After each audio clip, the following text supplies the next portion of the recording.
that was the one WWF match that I will say from the time I started working with in 1993 until the time that I got to Louisville and really stopped watching the program on a full-time basis 10 years later, that was my favorite match because it felt like an old-fashioned NWA wrestling match. It wasn't a sports entertainment match. It wasn't clean like the Shawn Michaels great matches, the ladder and razor and blah, blah, blah.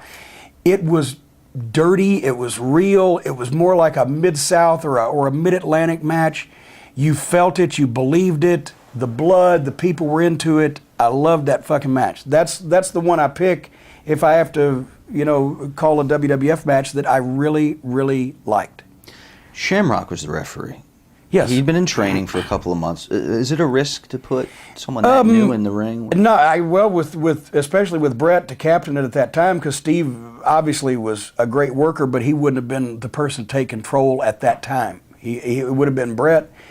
I don't think so, and I'm remembering it was an I Quit match, and the reason why that Shamrock was referee is because he was a submission specialist. Right. So there was the tie-in there. You know, it's not going to be some wimpy referee that's going to call some kind of submission or whatever the fuck. It's going to be a guy who's a real fighter, and that even made it a little more, you know. So no, and also Shamrock. Geez, I worked with Ken. 1997, I worked with him 7 years before that on an independent show in North Carolina. If he hadn't picked up enough to referee at that point, he was a lot more experienced than you give him credit for, Sean. It's my fault. Wasn't me, Ken.